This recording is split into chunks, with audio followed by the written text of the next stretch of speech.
Southern Hemisphere Salvation by Edwina Longbottom. Chapter 1: The Tipping Point.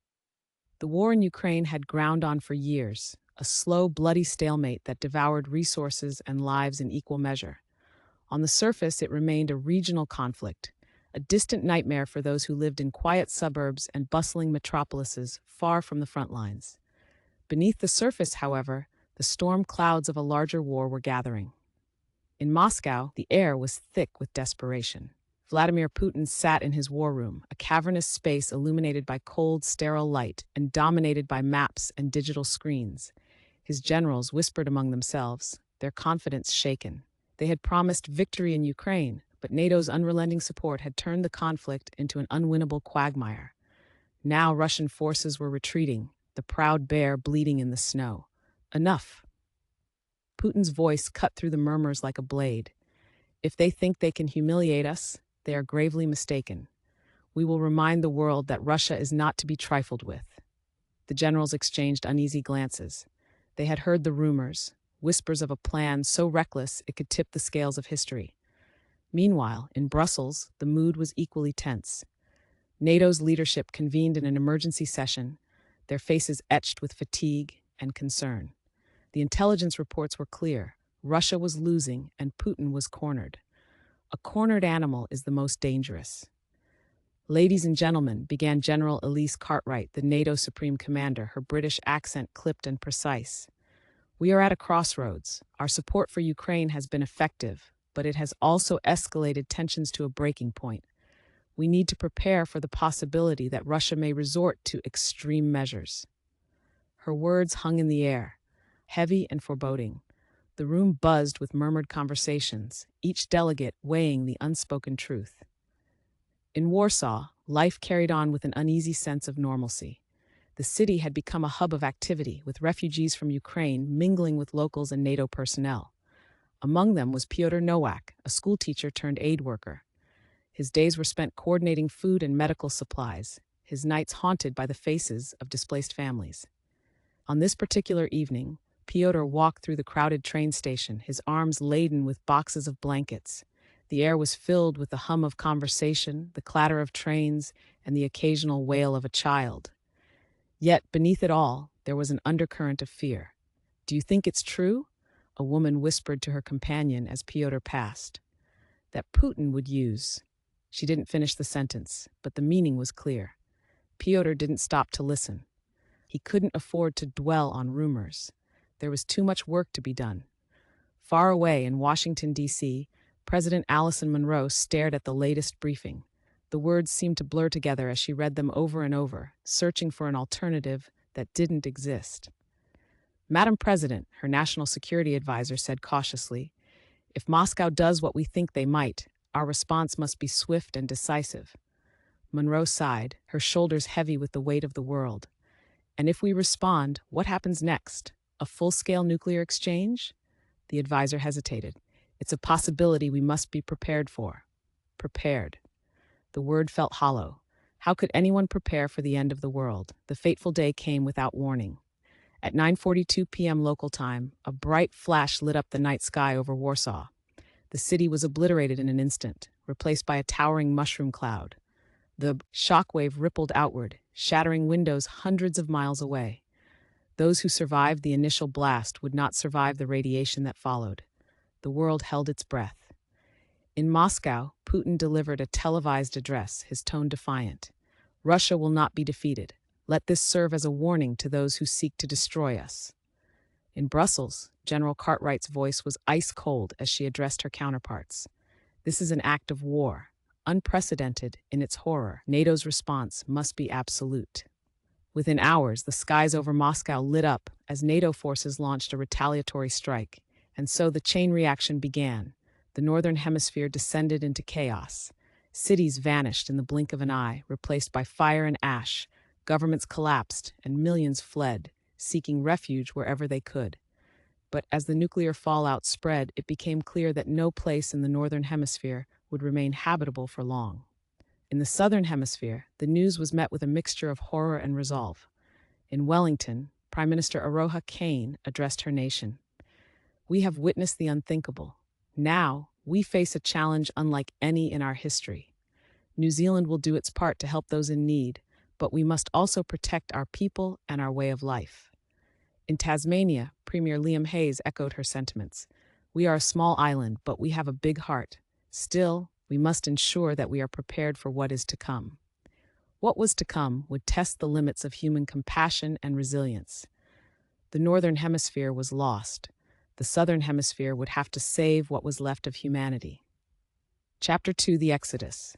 The airwaves were alive with the news, every channel and frequency saturated with reports of the catastrophe. Across the globe, families huddled together, eyes glued to their screens as broadcasters delivered updates with a somber professionalism that could barely mask their own fear. In London, Prime Minister Richard Glover stood before a podium, his face drawn and pale. Today, we witness the darkest chapter in human history. Our cities are no longer safe. Our people are no longer secure. To those who can, I urge you to seek refuge. To those who remain, we will do everything in our power to protect you. But we face an unprecedented crisis, and we must act together. The streets of London were already emptying. Those who could afford it packed their cars and fled south, hoping against hope that they could outrun the invisible menace of nuclear fallout. Airports were flooded with panicked crowds, desperate to board the few flights still operating. In Warsaw, or what remained of it, the scene was apocalyptic. The once bustling city was reduced to rubble, a smoking crater where life had once thrived. The skies above were choked with ash, and the air carried a metallic tang that stung the throat. Pyotr Nowak had survived by sheer luck. He had been at the edge of the city, delivering supplies to a refugee center when the bomb struck. Now he wandered through the ruins, his mind numb to the devastation around him. Bodies lay where they had fallen, their silhouettes etched into the charred ground. Pyotr stumbled over the debris, his only thought to keep moving. He wasn't alone. Other survivors emerged from the shadows, their faces pale and hollow, their eyes filled with a shared disbelief. Together, they began to make their way west, joining the growing tide of humanity seeking escape. In the United States, President Monroe stood in the Oval Office, her voice steady but brittle as she addressed the nation. This is a moment that will define us. Our resilience, our unity, and our humanity will be tested. The Northern Hemisphere is no longer safe. To our citizens, I implore you to remain calm and follow the guidance of local authorities. To the world, let us unite in the face of this shared tragedy. But unity was a fragile dream. Panic was spreading faster than the fallout. Borders across Europe were overwhelmed as nations struggled to contain the exodus. In Italy, overcrowded trains carried refugees southward. In Greece, harbors were filled with desperate families boarding overcrowded boats. The Mediterranean Sea became a corridor of chaos, with thousands perishing in their attempt to escape. In New Zealand, Prime Minister Aroha Kane convened an emergency cabinet meeting. The room buzzed with tension as ministers debated their options. Our resources are limited, argued the Minister of Defense. If we allow uncontrolled migration, we risk destabilizing our own society. And if we close our borders, we condemn millions to die, countered the Minister of Humanitarian Affairs. We have a moral obligation. Kane raised a hand, silencing the room. We will do both. We will help as many as we can, but we must also ensure that our people are protected. I want plans in place for refugee processing centers, strict health and security screenings, and international collaboration to share the burden. We cannot do this alone. In Tasmania, Premier Liam Hayes took a more pragmatic approach. His address to the public was broadcast across the island.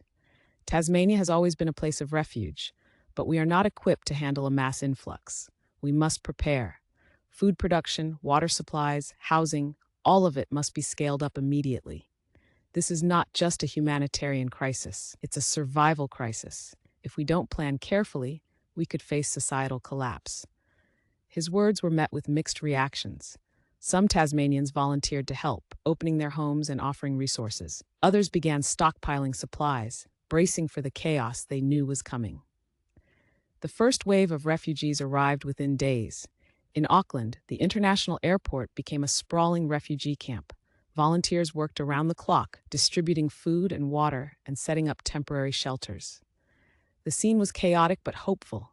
with families reunited and survivors finding solace in shared humanity.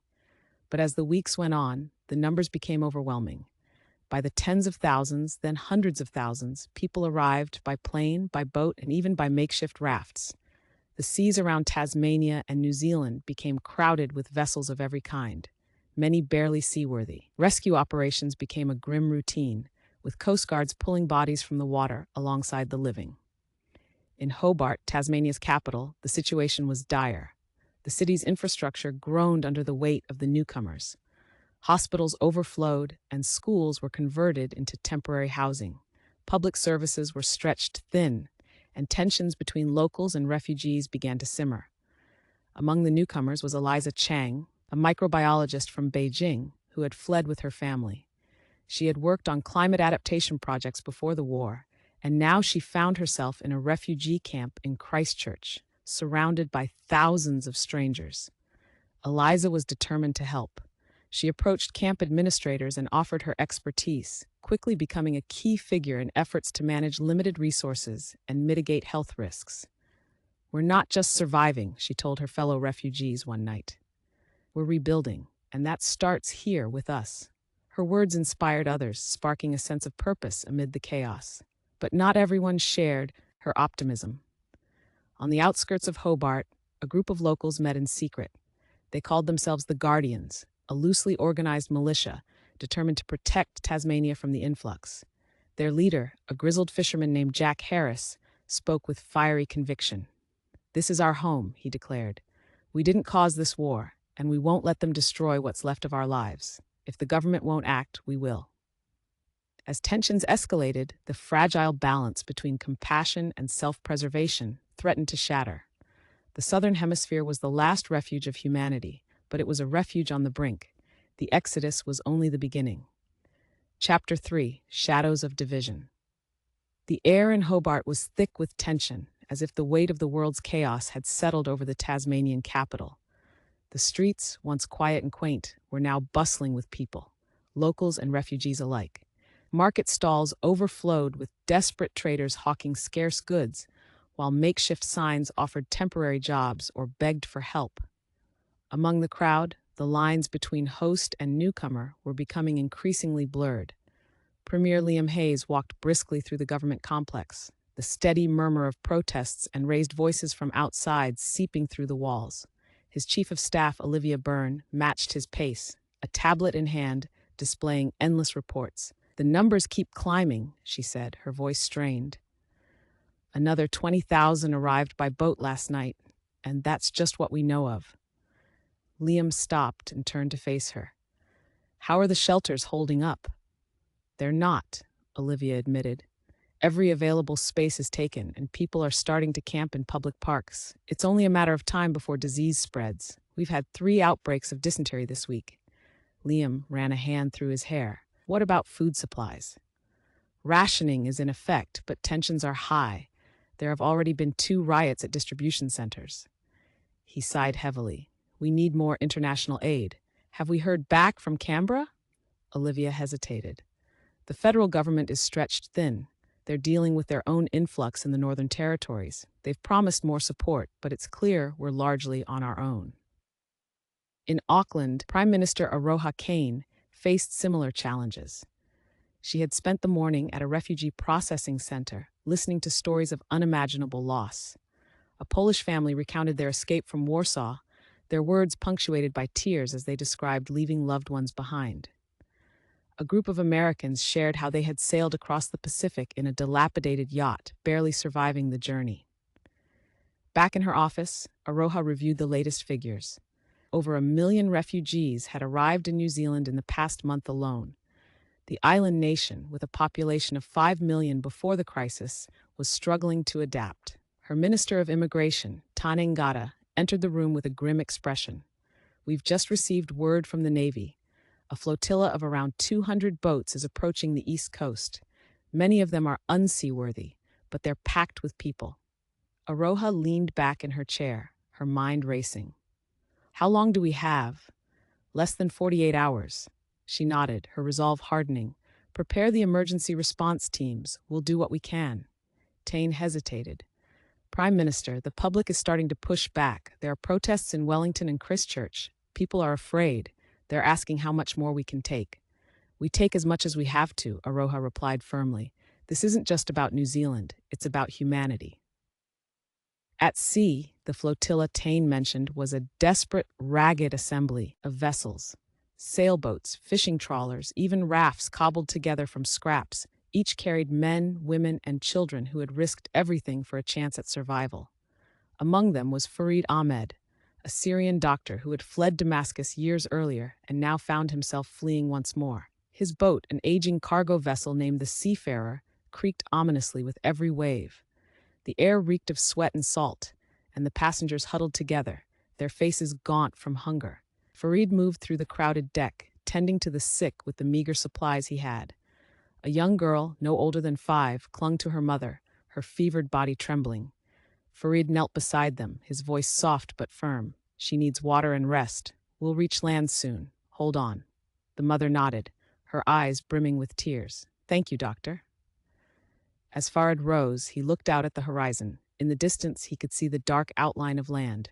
New Zealand. A fragile hope stirred in his chest, tempered by the knowledge that the hardest part was yet to come.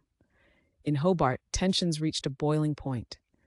The Guardians, emboldened by their growing numbers, staged a protest outside the Premier's residence.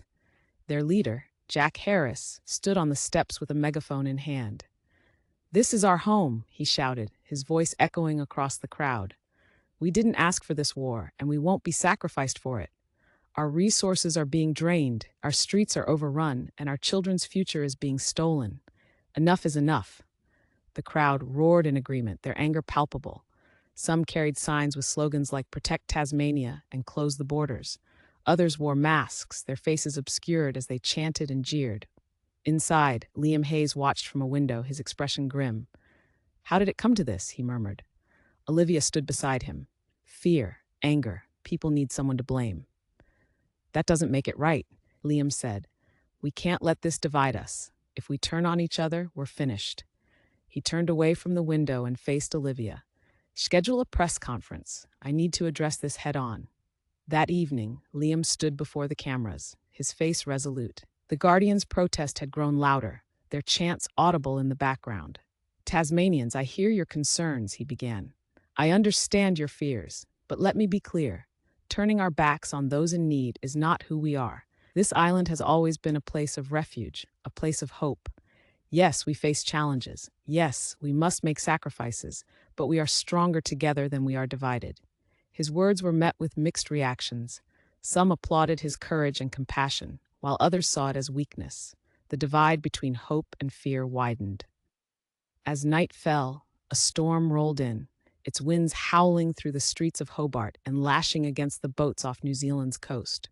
In the darkness, the struggle for survival continued, the future of humanity hanging in a precarious balance.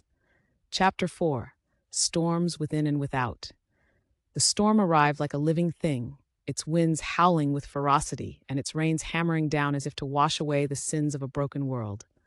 In Hobart, the streets turned into rivers, carrying debris through the heart of the city. Refugees huddled in overcrowded shelters, their faces lit by flickering candles as the power grid struggled to cope. Outside, the Guardians prowled the darkened streets, their anger simmering just below the surface. Jack Harris stood at the edge of the waterfront, his coat soaked through but his resolve unshaken.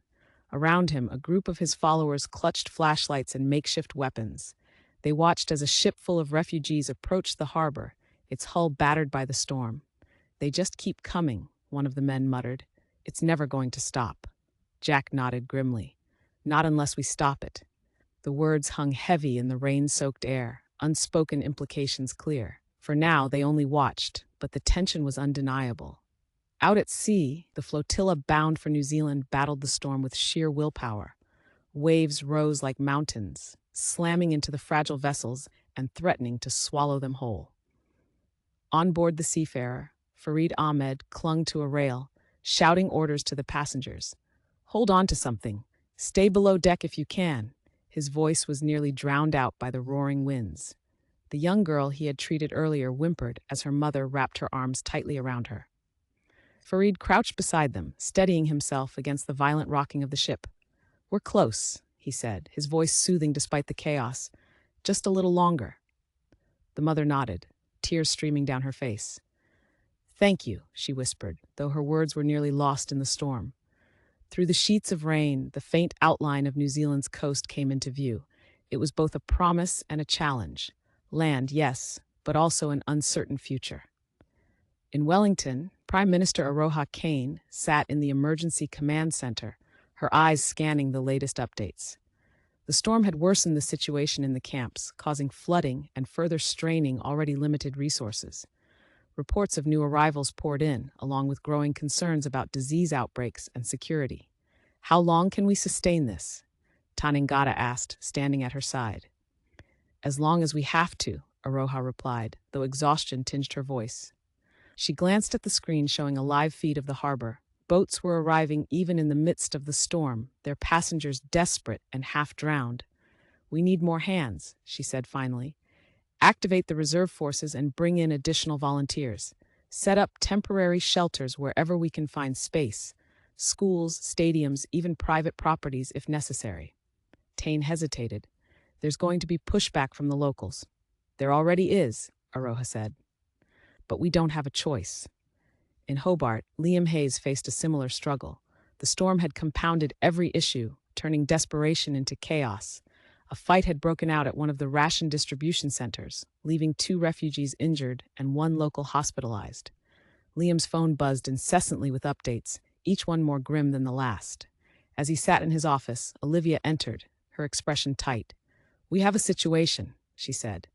"Let me guess," Liam said tiredly. "Another protest? Another fight?" "Worse," Olivia said. "The Guardians have taken over one of the docks. They're blocking incoming refugee boats, claiming they're protecting local resources."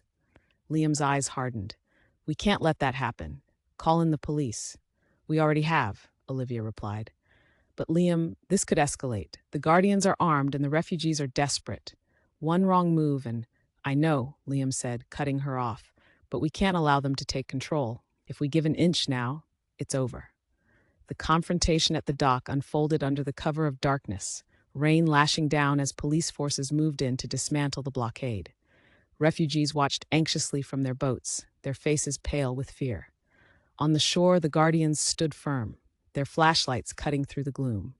"This is our home," Jack Harris shouted as the police approached. "We have the right to protect it." "Step aside," a commanding officer called out, his voice amplified by a megaphone. "This is an unlawful action, and you are endangering lives. Stand down now." Jack hesitated, his grip tightening on the crowbar in his hand.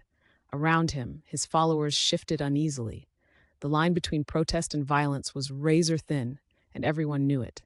Then, a sound broke through the tension, a child's cry carried across the water.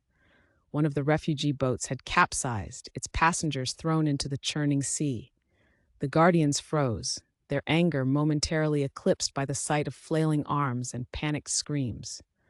Without thinking, one of the younger Guardians dropped his flashlight and dove into the water, swimming toward the sinking boat. The others watched in stunned silence as he helped pull a child to safety, the police moving quickly to assist. Jack's jaw tightened, but he didn't stop him. Instead, he turned and walked away, his followers slowly dispersing in his wake.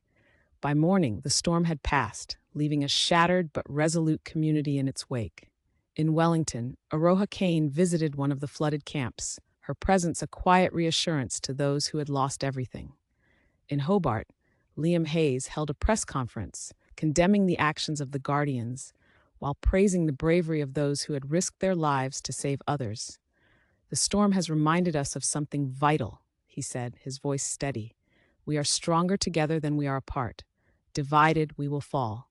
But united, we have a chance to survive and to rebuild." In the crowd, Farid Ahmed listened to the broadcast from a small radio, his arms wrapped around the young girl he had helped save. For the first time in weeks, he felt a glimmer of hope, but he knew the challenges were far from over. Chapter 5: Fragile Unity. The morning sun cast long shadows over Hobart's docks, its golden light reflecting off the calm waters. After the storm's fury, the world felt eerily quiet. Refugees shuffled onto dry land, their belongings reduced to what they could carry. The air was thick with exhaustion and relief, but an undercurrent of unease remained. Farid Ahmed stood at the edge of the dock, his arms folded tightly as he watched volunteers guide newcomers toward makeshift shelters. Beside him, the young girl he had saved clung to her mother's hand. They exchanged a glance, their shared ordeal forging an unspoken bond. "You saved us," the mother said softly, her voice trembling. "I don't have words to thank you." Farid offered a faint smile. "We're all just trying to survive, but surviving isn't enough. We need to rebuild." The woman nodded, but her eyes darted nervously to the armed police station nearby. The Guardian's blockade might have been dismantled, but the division it represented lingered like a scar. Inside Hobart City Hall, Liam Hayes reviewed the latest reports. The storm had added thousands more to the already overwhelming number of refugees. Temporary shelters were at capacity, food supplies were critically low, and tensions between locals and newcomers were rising. Olivia Byrne entered, her tablet in hand. "We've received confirmation from Canberra. They're sending additional supplies, but it won't be enough to sustain us for long." Liam leaned back in his chair, rubbing his temples. "What about international aid?" "New Zealand is doing everything they can, but they're facing the same challenges we are. The UN has pledged more resources, but logistics are a nightmare. The fallout zones are making air travel dangerous, and sea routes are overloaded." Liam sighed heavily. "What about the Guardians?" Olivia hesitated. "They've gone quiet since the incident at the docks, but we're hearing whispers. They're regrouping, planning something." Liam's jaw tightened. "Keep me updated. We can't afford another confrontation." In Wellington, Aroha Kane faced her own challenges. The refugee camps had grown into sprawling cities, their makeshift tents and structures spreading across fields and parks. The influx of people had brought not only logistical issues, but also cultural tensions. At one camp, a heated argument erupted between a group of locals distributing food and a cluster of refugees. Aroha arrived to find the scene on the verge of chaos, with volunteers shouting and refugees pleading for fairness. "Enough," she called out, her voice commanding. The crowd fell silent as she stepped forward. "This is not who we are," she said, addressing both sides. "We are a nation built on compassion, on unity. Yes, these are difficult times, but pointing fingers and placing blame will not solve anything. We must work together." She turned to the locals. "You are the backbone of this effort. Without your generosity, thousands would have perished, but we must remember why we are doing this." Then she addressed the refugees. "I know you've lost everything. I can't imagine the pain you've endured, but please understand that our resources are stretched to the limit. We are doing our best to help everyone." Her words diffused the immediate tension, but she knew the underlying issues remained. That evening, Farid Ahmed sat by a small fire outside a refugee shelter. Around him, a group of survivors gathered, their faces illuminated by the flickering flames. They spoke in hushed tones, sharing stories of their journeys and their hopes for the future. "We've all lost so much," Farid said, his voice low but steady. "But we can't let this break us. If we work together, we can build something better, not just for ourselves, but for the next generation." An older man nodded. "You're right, but how do we begin? We have nothing." Farid glanced at the shelter behind them, where children were huddled together under blankets. "We start small, by helping each other, by sharing what we can, and by refusing to give in to fear." His words resonated with the group, a spark of determination igniting in their eyes. In Hobart, Jack Harris paced inside a dimly lit warehouse. Around him, the Guardians gathered, their expressions grim. "We tried to warn them," Jack said, his voice filled with frustration. "We told them this would happen. Now our streets are overrun, our resources drained. And what do? They call us criminals for protecting what's ours." One of his followers, a young man named Ethan, spoke up. "What's the plan, Jack? We can't just sit back and watch them take everything." Jack stopped pacing and turned to face the group. "We don't wait, we act, but this time, we do it smart. No violence, no confrontation. We hit where it hurts, their infrastructure. If we make it impossible for them to keep bringing people in, they'll have no choice but to stop." The group murmured in agreement, their resolve hardening. Jack's plan was risky, but desperation had a way of justifying extremes. In Wellington, Aroha Kane sat alone in her office, staring at a map of the camps. Her phone buzzed, and she answered it wearily. "Aroha, it's Liam," came the voice of Tasmania's premier. "We've got a problem." "What is it?" she asked, though she already suspected the answer. "The divisions are growing. The Guardians aren't just a Tasmanian problem anymore. We're hearing reports of similar groups forming across Australia and even here in New Zealand. If we don't address this, it could spiral out of control." Aroha closed her eyes, the weight of the situation pressing down on her. "We need to act quickly. A united front, with clear messaging and coordinated efforts. If we lose control now—" She didn't finish the thought. They both knew what was at stake. As the night deepened, the fragile unity of the Southern Hemisphere seemed more tenuous than ever.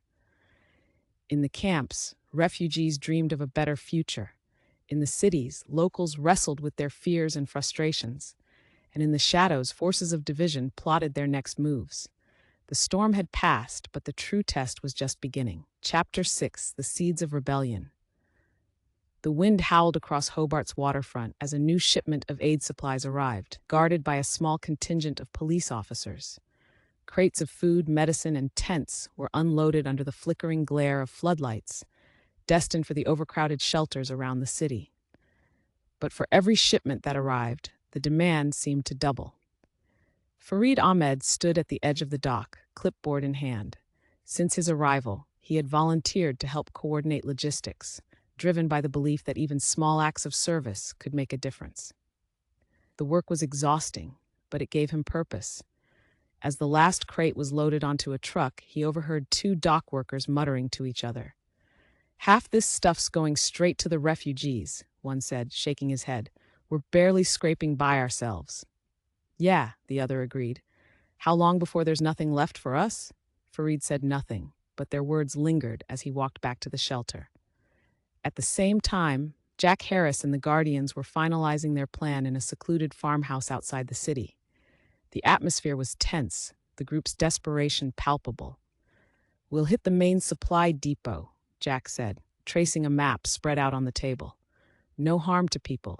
This is about sending a message, not spilling blood. We disable their ability to distribute aid, and they'll have no choice but to rethink this whole operation." Ethan frowned. "And what happens when they come after us? You think they'll just let this slide?" Jack's gaze hardened. "We're already outcasts in our own home. At least this way, we make them listen." There were murmurs of agreement, though a few faces in the group remained uncertain. The line between protest and sabotage was a thin one, and they were about to cross it.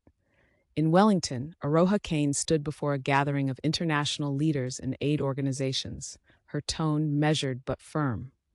"We are at a breaking point," she said, addressing the room.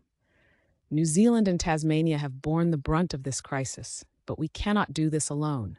We need coordinated efforts, shared resources, logistical support, and a united front against those who seek to exploit our divisions." A representative from the United Nations nodded. "We're working to reroute additional aid, but the fallout zones are making transportation a nightmare. And then there's the issue of security. Reports of unrest are increasing." Aroha nodded. "That's why we need to address the root causes of this unrest. People are scared, both locals and refugees. We need transparency, communication, and above all, a sense of shared purpose. If we lose that, we lose everything." Back in Hobart, tensions boiled over at one of the largest shelters.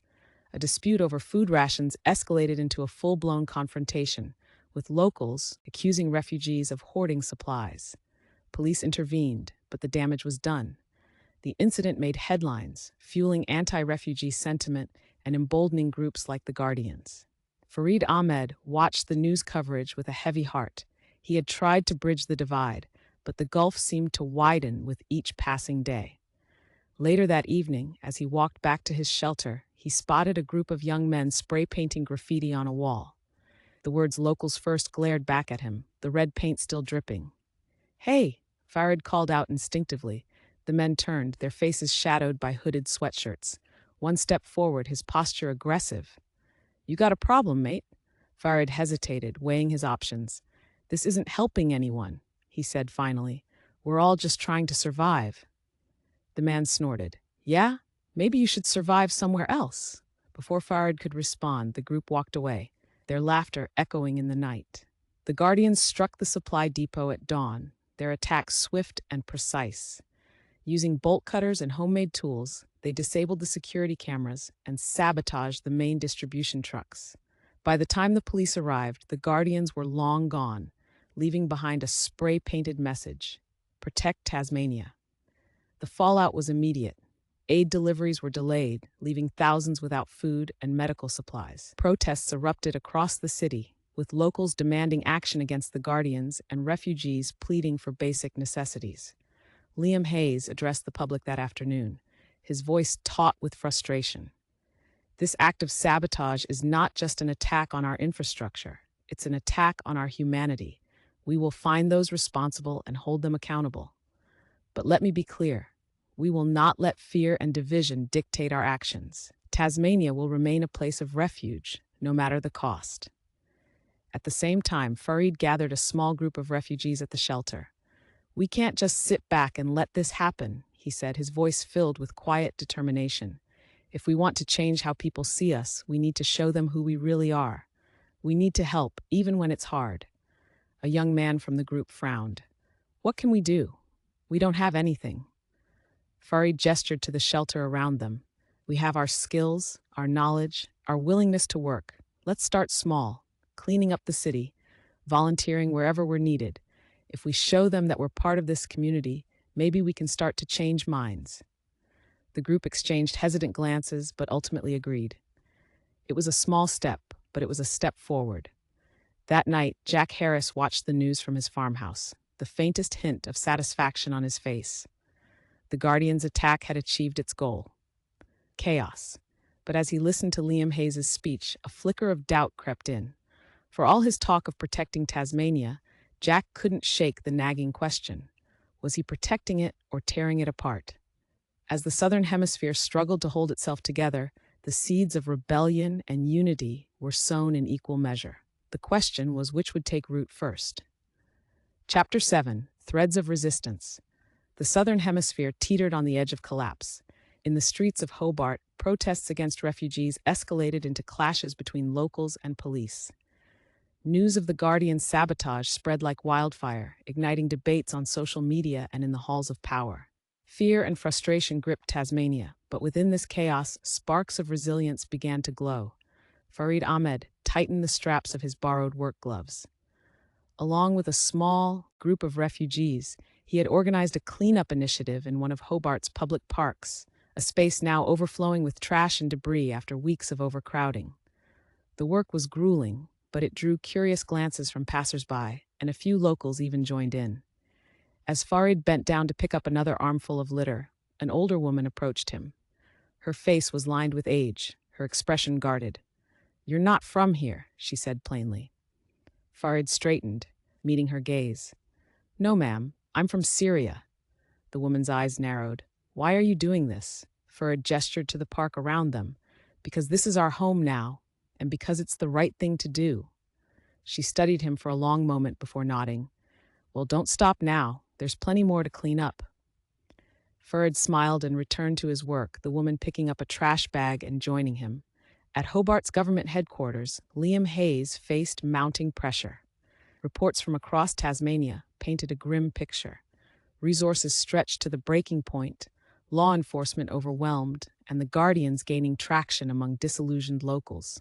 Olivia Byrne entered his office, her tablet clutched tightly.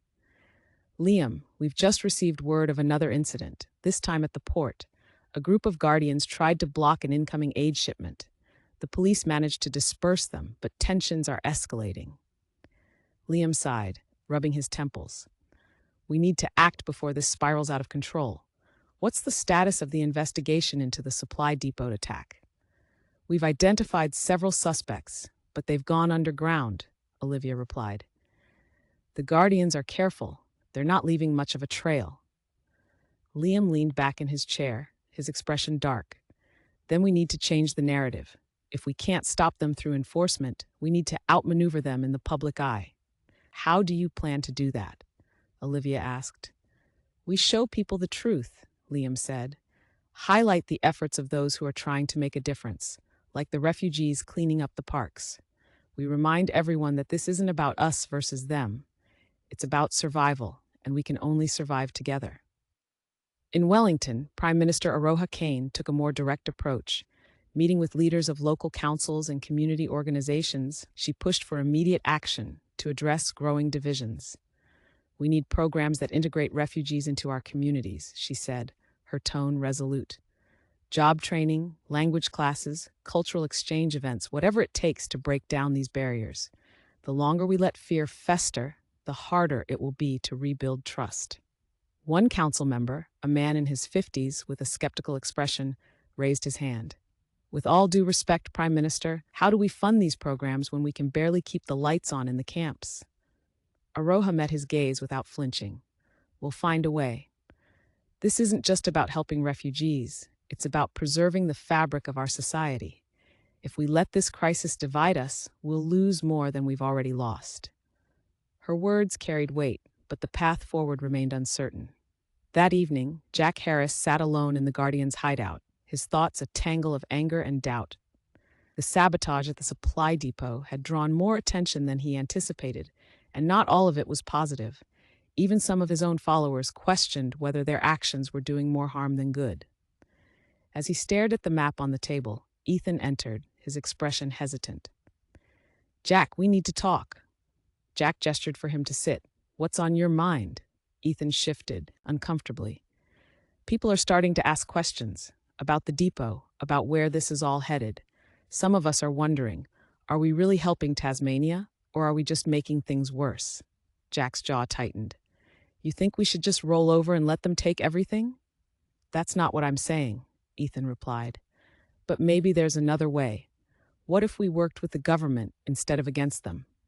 Tried to find a compromise?"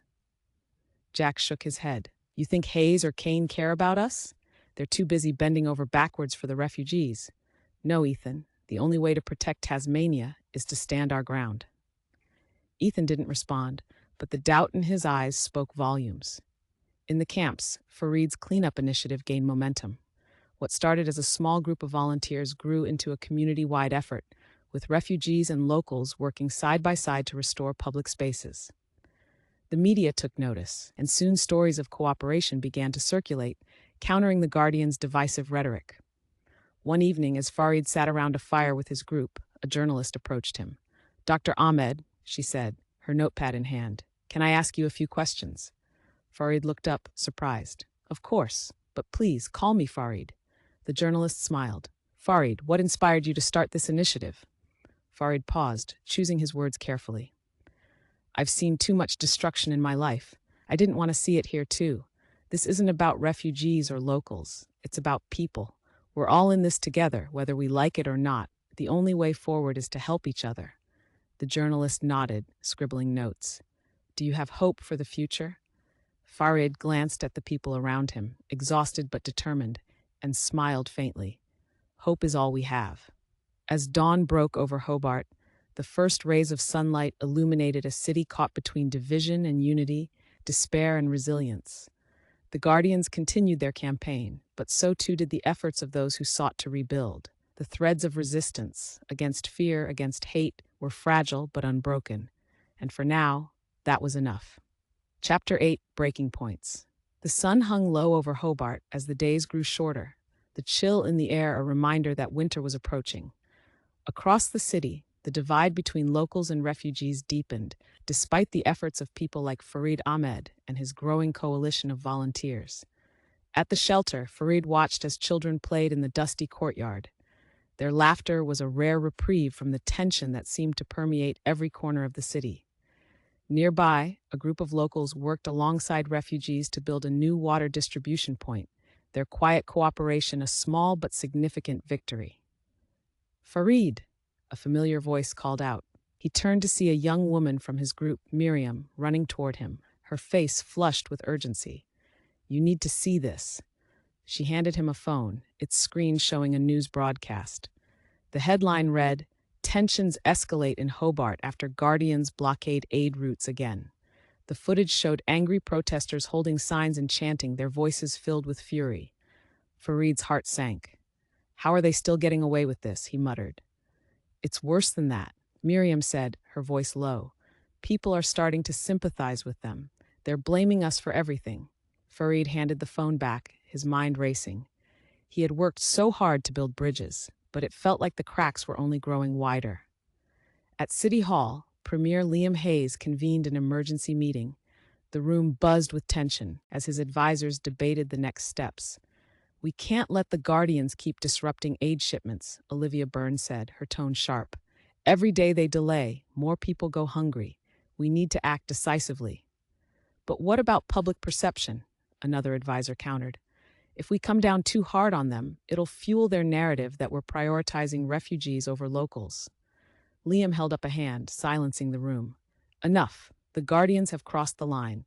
This isn't about public perception. It's about law and order. Issue a warrant for Jack Harris and his key associates. We'll send a clear message. Tasmania will not tolerate sabotage." Jack Harris watched the news from the Guardian's hideout, his face unreadable as the reporter announced the warrants for his arrest. Around him, his followers murmured nervously. "They're coming for us," Ethan said, his voice tight. "What do we do now?" Jack stood, his posture defiant. "We hold our ground. Let them come. If they think they can silence us, they've got another thing coming." Ethan hesitated, then spoke cautiously. "Jack, maybe it's time to reconsider. Look at what's happening out there.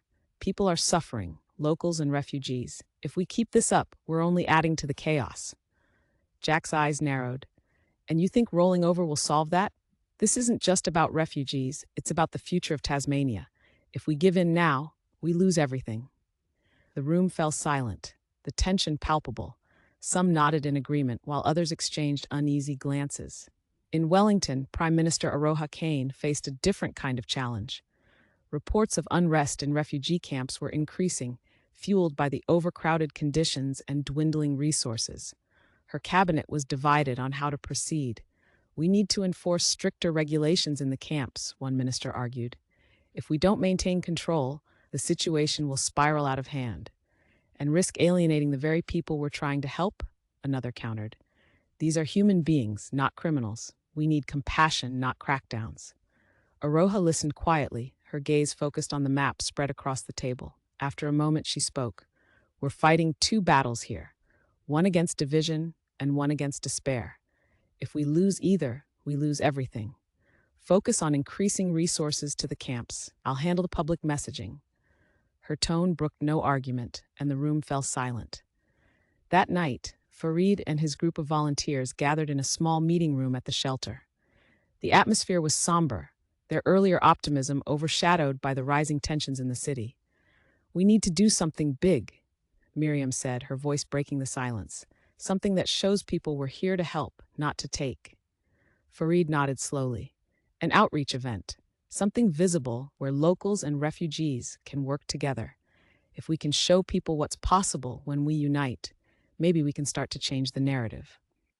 The group murmured their agreement, and plans began to take shape.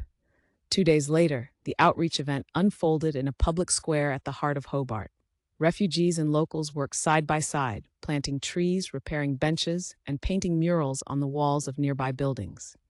Children played together while volunteers distributed food and water. Farid watched as a young boy handed a brush to an elderly local man, their laughter mingling in the crisp air. For a moment, the division seemed to fade, replaced by a shared sense of purpose. But not everyone was pleased. From a distance, Jack Harris and a handful of guardians observed the scene. Jack's face was unreadable, but his clenched fists betrayed his frustration. "This is a stunt," he muttered, "a distraction. They think they can sweep the real issues under the rug with a coat of paint." Ethan, standing beside him, hesitated.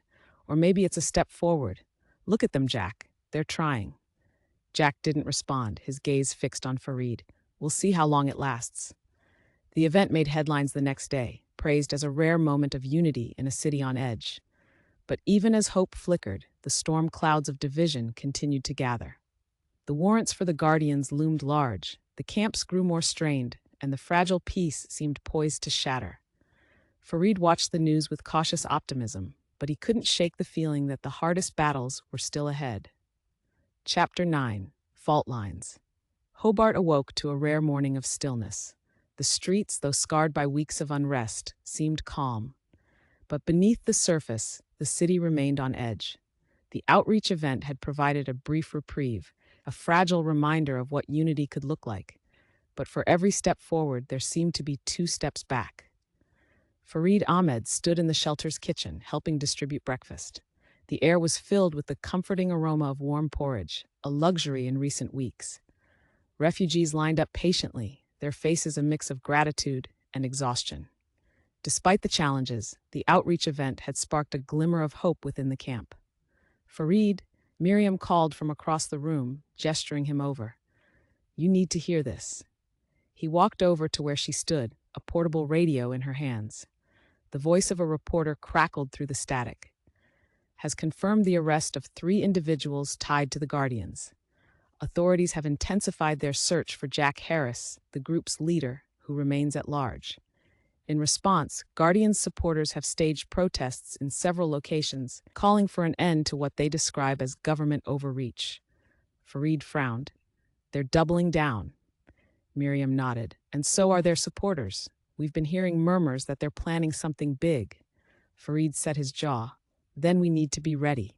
If this escalates, it won't just be between them and the government. We'll all be caught in the crossfire." At City Hall, Liam Hayes convened another emergency meeting. Olivia Byrne paced the room, her frustration palpable. "The arrests have only emboldened them," she said. "We've seen protests outside government buildings, blockades near supply routes, and now we're hearing rumors of a coordinated attack on key infrastructure." "What kind of infrastructure?" Liam asked, his voice sharp. "Power plants, water facilities, anything they can disrupt to cripple the city," Olivia replied. "They're trying to force your hand." Liam rubbed his temples, the weight of his responsibilities pressing down on him. "We need to get ahead of this, mobilize additional security forces, and increase patrols near critical sites. And I want a direct line of communication to the media. We need to control the narrative." "And Harris?" another advisor asked. "We find him," Liam said, his tone resolute, "before he can do more damage." Jack Harris, meanwhile, was holed up in a remote cabin deep in the Tasmanian wilderness. The Guardians' numbers had dwindled since the arrests, but a core group of loyalists remained by his side. Ethan sat across from Jack, his expression troubled. "Jack, maybe it's time to rethink this. We're losing people, and the government's closing in. If we keep pushing, we're going to end up destroying the very thing we're trying to protect." Jack's eyes narrowed. "You think I don't know what's at stake? Every move we make is a risk, but doing nothing isn't an option.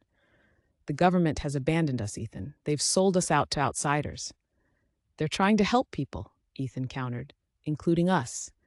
Maybe it's not perfect, but it's better than tearing everything apart." Jack leaned forward, his voice low and intense. "You don't get it, do you? If we back down now, they win.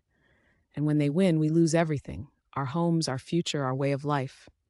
Ethan said nothing, but the doubt in his eyes was unmistakable. In Wellington, Prime Minister Aroha Kane faced her own set of challenges. Reports of unrest within refugee camps had reached her desk, with tensions flaring between different ethnic groups. The pressure to maintain order was mounting, and the balance between security and compassion was becoming harder to navigate. "We need to increase security in the camps," one advisor argued. "If we don't, these disputes will escalate." "And what message does that send?" another countered. "That we see the refugees as a threat?" Aroha held up her hand, silencing the debate. "This isn't just about security, it's about trust. If we impose order without addressing the root causes of these tensions, we're only treating the symptoms, not the disease." "What do you propose?" the first advisor asked. "Cultural liaisons," Aroha replied.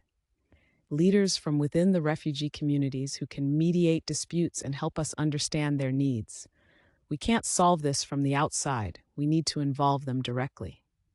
Back in Hobart, Farid's outreach efforts continued, but the atmosphere grew increasingly volatile.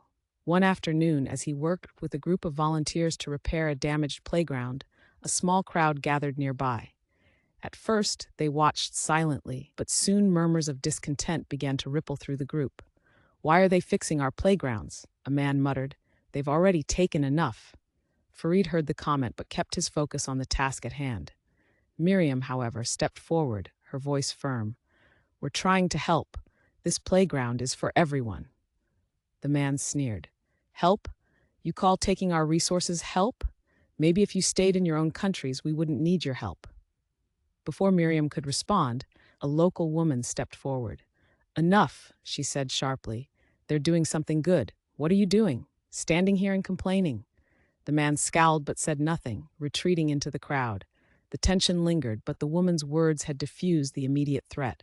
Farid glanced at her, gratitude in his eyes. "Thank you," she nodded. "Don't thank me. Just keep doing what you're doing." As night fell, Hobart seemed to hold its breath. The Guardian's influence was growing, but so too was the determination of those who sought unity. The city stood on a knife's edge, the fault lines threatening to fracture beyond repair. Farid lay awake in his bunk, the weight of the day pressing heavily on him. He thought of the playground, the outreach event, and the countless small acts of kindness he had witnessed. For every moment of division, there was still a glimmer of hope. But hope, he knew, was fragile.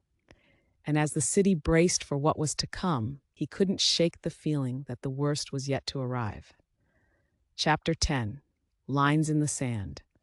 The calm that had settled over Hobart in the early hours of the morning shattered as news of another attack broke. The Guardians had struck a water distribution center in the outskirts of the city, cutting off a vital lifeline for several refugee shelters. The sabotage left thousands without clean water, heightening the desperation and sparking protests in the city center. Farid Ahmed was at the shelter when the news arrived, relayed by an exhausted volunteer. The mood among the refugees shifted instantly, fear giving way to anger. "This is too much," one man muttered, his voice trembling with rage. "We're trying to survive, and they're treating us like enemies." Miriam approached Farid, her expression grim. "What do we do now? People are furious. If this keeps up, it's only a matter of time before someone fights back." Farid took a deep breath. "We need to stay calm. If we respond with violence, it will only prove their point. But we can't stay silent either. We need to be seen, to show the city who we are and what we stand for." At City Hall, Premier Liam Hayes was briefed on the attack. His advisors were visibly tense, their voices overlapping as they debated the best course of action. "We need to double down on security," Olivia Burns said. "This is terrorism, plain and simple. Treat them like criminals and go after them with everything we've got." "But what about public perception?" another advisor interjected. "The Guardians have a lot of support among locals. If we escalate, it could spark a full-scale revolt." Liam stood, his voice cutting through the din. "Enough. We can't let fear paralyze us. Issue a public statement condemning the attack and promising swift action, and coordinate with law enforcement. I want Jack Harris in custody by the end of the week." Olivia nodded. "And the refugees?" "They're already planning a march in response to the attack." Liam hesitated. A march could either showcase unity or inflame tensions further. "Let them march," he said finally. "But ensure it's peaceful. We'll have police on standby, but they're there to protect, not provoke." The march was organized within hours. Refugees and their supporters gathered in the city center, holding handmade signs that read, "Unity for Survival" and "We are all Tasmanians." Farid stood at the front of the crowd, flanked by Miriam and other volunteers. He felt a knot of tension in his stomach, but also a sense of purpose. As the march began, the group moved through the streets, their chants echoing off the buildings. Locals lined the sidewalks, some watching in silence, others shouting insults. A small counter-protest formed at one intersection, led by Guardian's supporters holding signs that read "Locals First" and "Stop the Invasion." Farid's group slowed as they approached the counter-protest. The air crackled with tension, and police officers moved quickly to form a barrier between the two groups.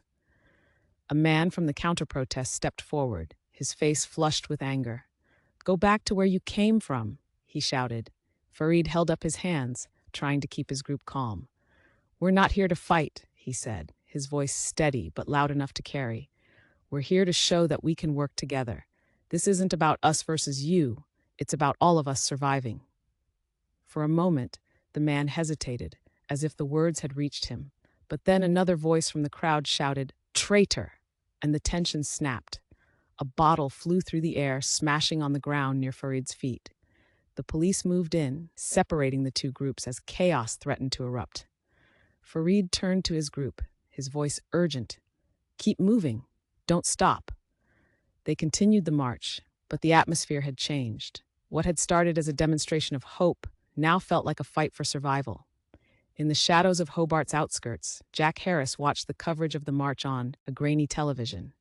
His expression was unreadable, but his clenched fists betrayed his anger. "They're using this to paint us as the villains," he muttered. "While they march through our streets, we're being hunted like criminals." Ethan sat nearby, his face pale. "Maybe it's time to rethink our approach, Jack. The more we push, the more we lose people. What if we reached out to Hayes, tried to negotiate?"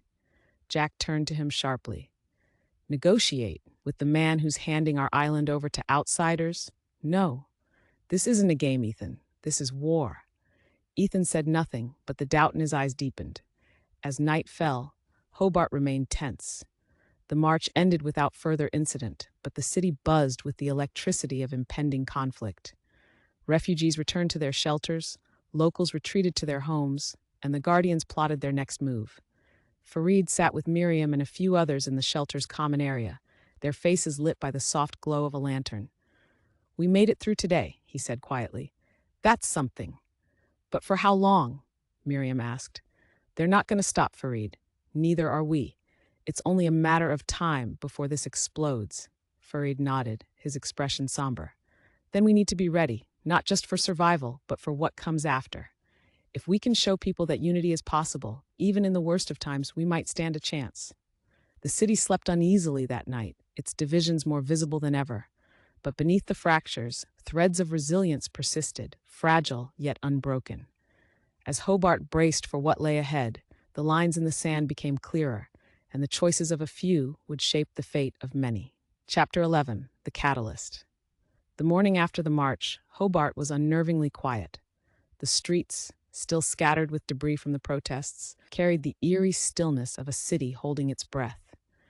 Refugees began their routines with cautious optimism, aware of the fragile truce that had emerged. But in the shadows, preparations were underway for an event that would shatter this calm. Farid Ahmed sat in the corner of the shelter's common area, his fingers steepled as he watched Miriam and other volunteers organize supplies. The march had taken a toll on everyone, both physically and emotionally, but it had also sparked something new, a determination to push forward. "Farid," Miriam called, pulling him from his thoughts. "We've got a message from one of the local councils. They want to meet with us to discuss more collaboration." Farid raised an eyebrow. "That's unexpected." "They saw the coverage of the march," she explained. "I think they're starting to realize we're not the enemy." Farid nodded, a faint smile touching his lips. "Then let's show them what we're capable of. Set up the meeting." As Miriam walked away, Farid felt a flicker of hope. Perhaps finally, progress was being made. In the Guardian's hideout, Jack Harris and his dwindling group of followers gathered around a table, its surface cluttered with maps and handwritten plans. The tension in the room was palpable. "This is our chance," Jack said, stabbing a finger at the map. "We hit the central power station.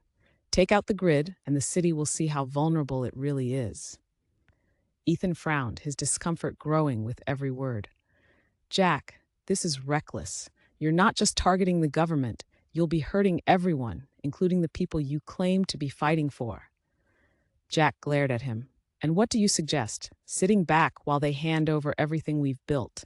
This isn't about comfort, Ethan. It's about survival." Ethan hesitated, his loyalty to the cause clashing with his conscience. "There has to be another way." Jack leaned forward, his voice a low growl. "If you're not with us, you're against us." Ethan said nothing, but the doubt in his eyes was impossible to miss. That afternoon, Farid attended the meeting with the local council. The room was modest but functional, its walls lined with maps and charts detailing Hobart's infrastructure and resources. Across the table sat Councilwoman Sarah Wilkes, a middle-aged woman with sharp eyes and a firm handshake. "Thank you for coming," she began. "I've been following your efforts, and I have to admit, I'm impressed. You've managed to do what many of us haven't, bring people together." Farid inclined his head. "We're just doing what needs to be done." Sarah leaned forward. "And we want to support that. We're proposing a pilot program, refugees working alongside locals on infrastructure repairs, roads, water systems, even some of the parks. If it works, it could be the foundation for a larger initiative. Farid felt a surge of optimism. That's exactly the kind of collaboration we need. Let's make it happen. As they shook hands, Farid allowed himself to hope that this could be the turning point. But hope is a fragile thing. That night, the Guardians made their move. The attack on the power station was swift and devastating. Using improvised explosives, they targeted key transformers, plunging large sections of Hobart into darkness. The city's emergency systems struggled to cope, and panic spread like wildfire. At the shelter, the lights flickered before going out entirely. Refugees huddled together, their murmurs of fear growing louder. Farid moved through the crowd with a flashlight, reassuring them as best he could. "Stay calm," he said, his voice steady despite the chaos. "We've prepared for this. Let's get the backup lanterns set up." Miriam appeared at his side, her expression tense. "Farid, this isn't just a blackout. I overheard a police officer talking. This was deliberate. The Guardians hit the power station." Farid's heart sank. "Then this is only the beginning."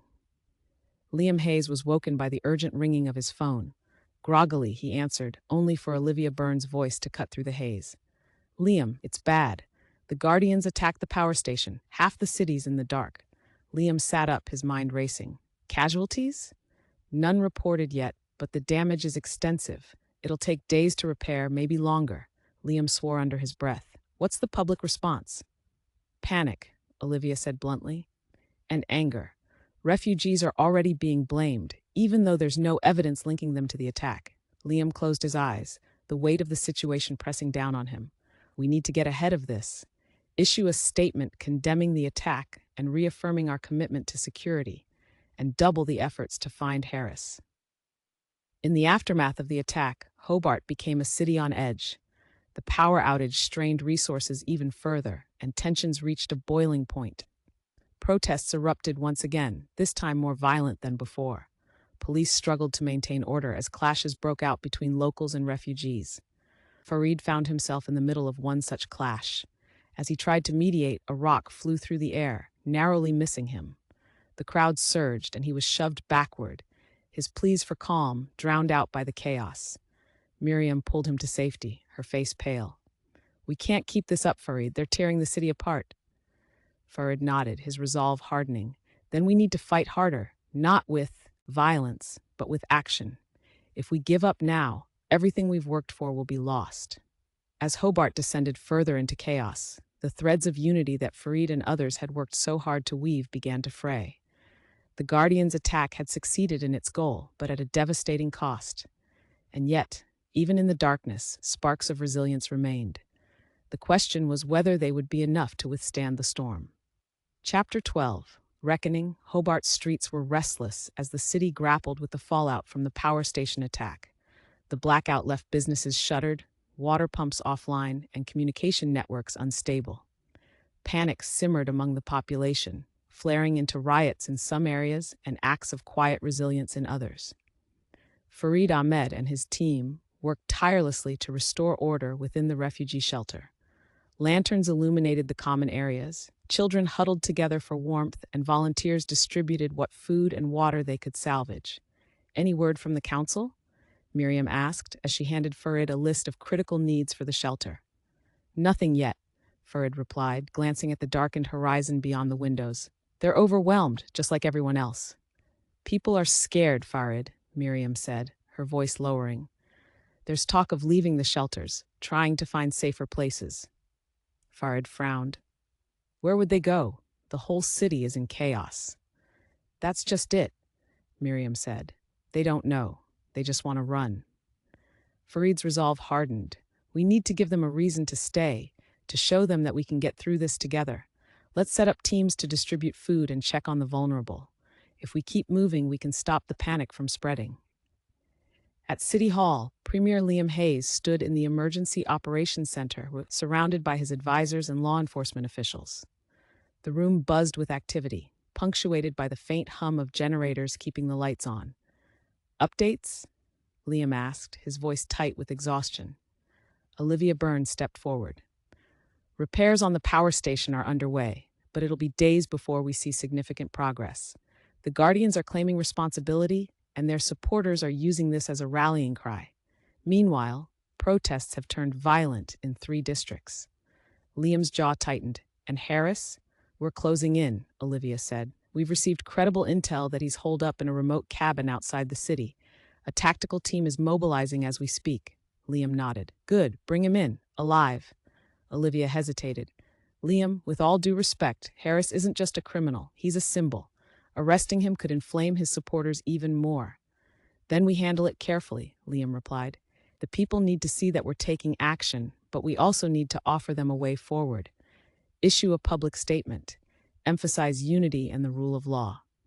In the Guardian's hideout, Jack Harris paced restlessly. The success of the power station attack had done little to ease his frustration. The city was in turmoil, yes, but it hadn't folded the way he'd hoped. Ethan watched him from a corner, his expression unreadable. You think this is helping? He asked finally. Jack stopped and turned to face him. We've shown them how vulnerable they are. Now they'll have to listen.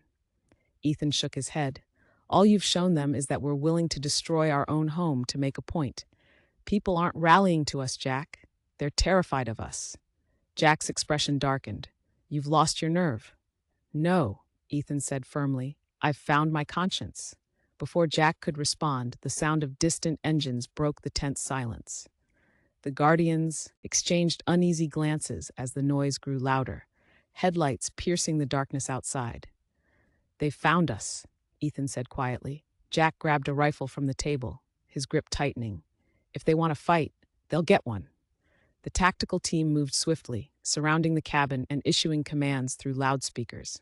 This is the police. Come out with your hands up. Inside, the Guardians scrambled to prepare. Some armed themselves, while others hesitated, their fear outweighing their loyalty.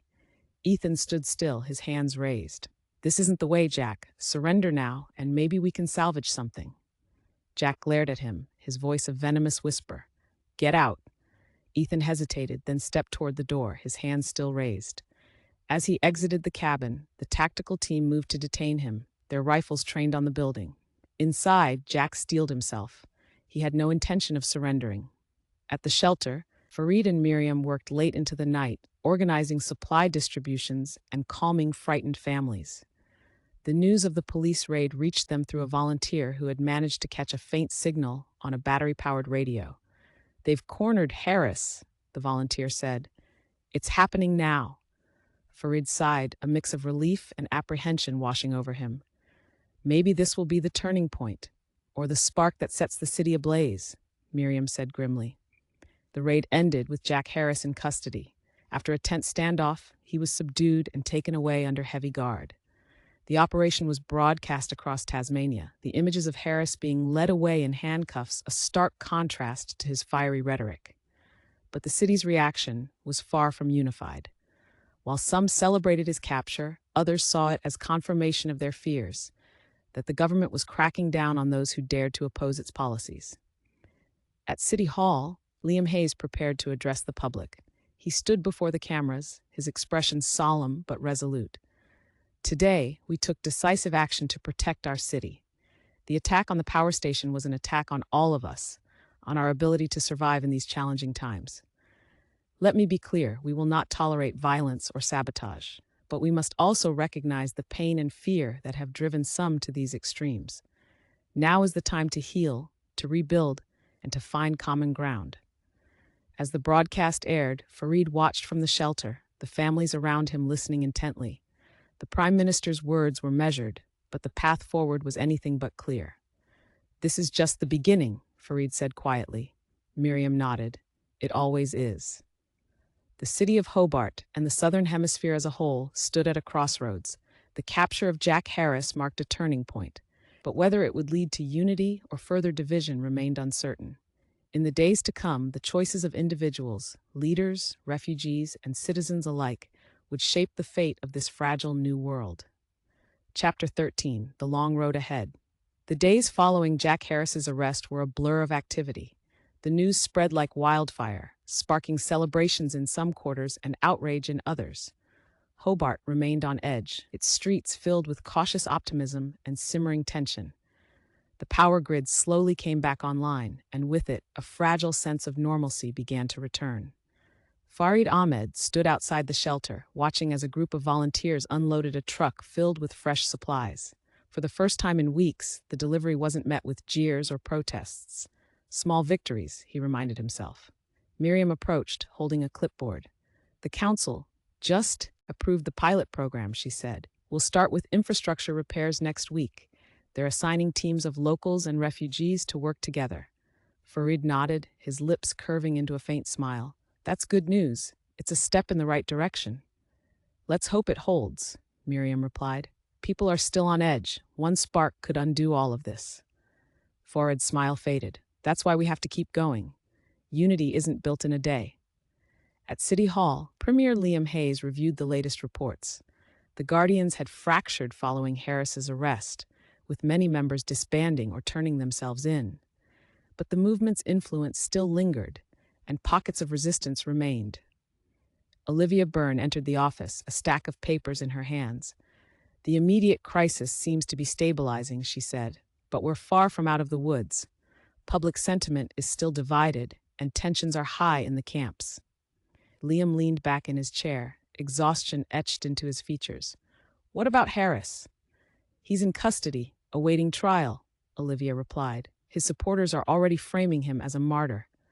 Liam exhaled sharply. Of course they are. We need to counter that narrative, highlight the work people like Farid are doing, show that there's another way. Olivia nodded. I'll coordinate with the media team, and Liam, you should meet with Farid. A gesture like that could go a long way. Liam considered this, then nodded. Set it up. Farid was surprised when the invitation arrived. A meeting with the premier? He hadn't expected to be noticed, let alone recognized for his efforts. Miriam encouraged him to accept. It's a chance to make our voices heard, she said, to show them what we've been working for. The meeting was scheduled for the following day. Farid spent the evening preparing, drafting notes, and organizing his thoughts. He knew this was an opportunity to advocate for the refugee community, but the weight of the moment felt overwhelming. The next morning, Farid arrived at City Hall, escorted by a nervous-looking aide. The building buzzed with activity, a stark contrast to the quiet tension of the shelter. Farid was led into a modest conference room where Liam Hayes waited, flanked by Olivia Byrne and another advisor. Dr. Ahmed, Liam said, extending a hand, thank you for coming. Please call me Farid, he replied, shaking the premier's hand. They sat down, and Liam wasted no time getting to the point. I've been following your work, Farid. The outreach programs, the cleanup efforts. What you've done is remarkable. Thank you, Premier, Farid said. But it's not just me. There's a whole community of people working together to make this possible. Liam nodded. I understand that, and that's why I wanted to meet with you. The city is at a crossroads. We need to rebuild. Not just infrastructure, but trust. I believe you and your team can play a key role in that. Farid hesitated, then spoke carefully. I appreciate the recognition, but rebuilding trust isn't just our responsibility. It's a two-way street. Refugees came here seeking safety, not handouts. We want to contribute, to be part of this community. But we need support, and we need to feel valued. Liam listened intently, his expression thoughtful. You're right, and that's why I want to expand the pilot program. More projects, more collaboration between locals and refugees. But it has to start small. Earn people's trust before we scale up. Farid nodded. I can work with that, but I also need your help. We need resources, education programs, and public messaging to counter the stigma we're facing. You'll have it, Liam said, and I'll make sure your efforts are highlighted in the media. People need to see the good that's happening, not just the chaos. The meeting concluded on a positive note, leaving Farid with a renewed sense of purpose. As he returned to the shelter, he shared the news with Miriam and the other volunteers. This could be the beginning of something real, Miriam said, her eyes bright with hope. It could, Farid agreed, but we can't let up. There's still so much work to do. Meanwhile, in Wellington, Prime Minister Aroha Kane monitored the developments in Hobart closely.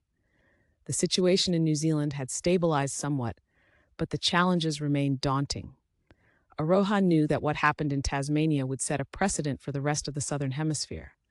She drafted a letter to Liam Hayes, offering additional resources and proposing a joint initiative to address the refugee crisis on a regional level. Unity, she believed, couldn't stop at national borders. In the days that followed, Hobart began to change. The pilot program brought locals and refugees together in ways that challenged preconceptions and fostered new connections. The scars of division were still visible, but they were beginning to heal. Farid led his team with quiet determination, using every opportunity to bridge the gap between communities. Jack Harris's trial loomed on the horizon, a reminder of the city's recent turmoil, but Farid remained focused on the future.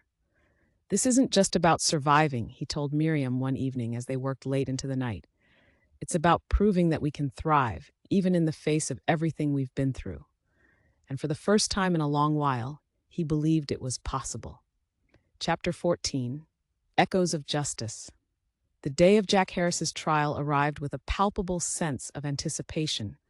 The media had dubbed it Tasmania's trial of the century, and every major outlet covered it extensively. Supporters of the Guardians gathered outside the courthouse, holding signs and chanting slogans, while those opposing them formed counter-protests across the street. The police presence was overwhelming, with barricades erected to keep the peace. Farid Ahmed stood in front of a television in the shelter's common area, surrounded by refugees and volunteers. The trial dominated the news, with live footage of Harris being led into the courthouse. His expression was defiant, his shoulders squared as if he still believed in his cause. "This will either bring closure or rip open old wounds," Miriam said quietly, standing beside Farid. "Maybe both," Farid replied, "but it needs to happen." Inside the courtroom, the atmosphere was tense. The prosecution laid out its case with precision, detailing the damage by the Power Tower Station attack and other acts of sabotage orchestrated by Harris and his followers. The defense, however, painted Harris as a man driven to desperate measures by a government that had abandoned its people. Harris himself was unapologetic. When called to testify, he spoke with conviction. "I did what had to be done," he said, his voice steady. "Our leaders turned their backs on us. They welcomed outsiders while our own people struggled. I stood up for Tasmania, for the future of our children." His words resonated with some in the audience, but for many, they were a chilling reminder of the divisions that had nearly torn the city apart. At City Hall, Premier Liam Hayes watched the trial unfold on a monitor in his office. Olivia Byrne sat across from him, a folder of reports in her lap. "This trial is as much about the future as it is about the past," Olivia said. "If the verdict is too harsh, it could spark more unrest. Too lenient, and it sends the wrong message." Liam nodded. "Justice has to be fair, but it also has to be decisive. The city needs to see that the rule of law still stands." As the trial progressed, Farid found himself reflecting on the journey that had brought him to Tasmania. He thought of the war in Syria, the years spent fleeing from one crisis to another, and the fragile hope that had carried him through it all. The trial felt like a microcosm of everything he had experienced, a battle between fear and unity, between destruction and rebuilding. "I wonder if he regrets any of it," Miriam mused one evening as they discussed the day's proceedings. Farid shook his head. "He believes in what he's done. That's what makes him dangerous. But belief isn't the same as being right." The trial reached its climax when the jury retired to deliberate. Outside the courthouse, the tension was electric. Crowds on both sides of the debate waited anxiously, their chants and shouts filling the air. When the verdict was announced, guilty on multiple counts, including sabotage and incitement to violence, the reactions were immediate. Supporters of Harris erupted in outrage, while others cheered in relief. The city braced itself for another wave of unrest, but the protests, though loud, remained largely peaceful. Harris was sentenced to 20 years in prison, a decision that the court described as a balance between accountability and an acknowledgement of the societal conditions that had fueled his actions. Farid watched the coverage with mixed emotions. The verdict was just, but it didn't erase the damage that had been done. The city was still healing, and the trial, though necessary, was only one step on a much longer journey. "This isn't the end," Miriam said, echoing his thoughts. but it feels like a turning point. Farid nodded. It is, and now it's up to us to make sure we don't repeat the mistakes that got us here. In the weeks that followed, Hobart began to stabilize. The pilot program expanded, with more refugees and locals working together on projects that rebuilt not just infrastructure but trust. The scars of division remained, but they were no longer the defining feature of the city. Farid's team continued their efforts, their work gaining recognition both locally and internationally.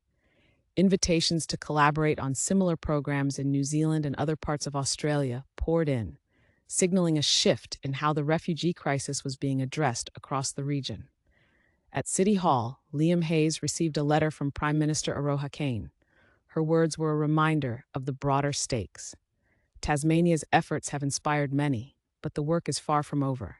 Unity is fragile, and it requires constant care. Let us continue to work together, not just as nations, but as people committed to a better future. Liam folded the letter and placed it on his desk. He thought of the challenges that still lay ahead, but also of the resilience he had witnessed in his city. For the first time in a long while, he felt cautiously optimistic. One evening, Farid stood on the balcony of the shelter watching the sun set over the city. The sky was streaked with orange and pink, a stark contrast to the turmoil of recent months. Miriam joined him, leaning on the railing. "You did good work today," she said. "We all did," Farid replied. Miriam smiled. "Do you think we'll ever get to a point where this feels normal, where we're not constantly fighting to prove we belong?" Farid considered the question. "I don't know, but I do know this. Every step we take, every bridge we build gets us closer. Maybe we'll never reach perfection, but we can still make progress." As the last rays of sunlight disappeared, Hobart settled into a tentative peace. The road ahead was long, but for the first time, it felt like the city and its people were ready to walk it together. Epilogue: Dawn of Renewal. The seasons changed, and with them, so did Hobart. Months after the arrest and trial of Jack Harris, the city stood as a testament to resilience and renewal. Though the scars of division remained visible, they were no longer raw. Streets once filled with protests now buzzed with activity, refugees and locals working side by side to rebuild their shared home. Farid Ahmed sat on a bench in the newly restored Central Park, watching a group of children play. Their laughter rang out, unburdened by the memories of turmoil that had once engulfed the city. Beside him, Miriam sipped from a steaming cup of tea. "It feels different now," she said, breaking the comfortable silence. "Lighter, somehow." Farid nodded, his gaze fixed on the children. "That's because people finally believe it's possible. Not perfect, but possible." The pilot program he had helped initiate had grown beyond anything he had imagined. Refugees were no longer just recipients of aid. They were integral members of the community, contributing to its recovery and growth. Schools had reopened, healthcare systems stabilized, and businesses began to thrive again. At City Hall, Premier Liam Hayes reviewed a report detailing the progress of the integration programs. The numbers were promising. Employment rates were rising among refugees, public approval of government efforts had improved, and incidents of unrest had decreased significantly. Olivia Byrne entered the room, carrying a folder of letters from international leaders. "You're becoming something of a symbol, Liam," she said with a smirk. "Other regions want to replicate what we've done here." Liam set the report aside and looked out the window. "It wasn't just us," he said. "People like Farid did the real work. We just gave them the tools." "Speaking of Forward," Olivia said, "he's been invited to speak at the International Forum on Refugee Integration next month. It's in New Zealand." Liam smiled. "Good. He deserves the recognition." In Wellington, Prime Minister Aroha Kane stood before a gathering of leaders from across the Southern Hemisphere. Her address was clear and optimistic. "Tasmania has shown us what's possible when we choose unity over division. Let their story remind us that even in the darkest times, we have the power to rebuild, not just our cities, but our shared humanity." The applause was loud and heartfelt, echoing through the chamber. Back in Hobart, Farid and Miriam walked through the streets, now vibrant with life. Storefronts were open, street performers entertained passers-by, and murals painted by refugee artists adorned the walls. Bright, colorful depictions of hope and resilience. They stopped in front of one mural that featured two hands, one darker and one lighter, clasped together beneath the words, "Stronger Together." Miriam smiled. "That says it all, doesn't it?" Farid nodded, his heart swelling with pride and gratitude. "It does, and it's a reminder to keep going." As the sun dipped below the horizon, the city lights flickered on, illuminating a community that had chosen to rise above its divisions. Hobart was no utopia, but it was proof that progress was possible, that even in the aftermath of devastation, a brighter future could be forged. Farid glanced at Miriam and then at the bustling street ahead. "Let's get back. There's still work to do." Miriam laughed lightly. "There always is." Together, they walked into the heart of the city, their steps steady and their purpose clear.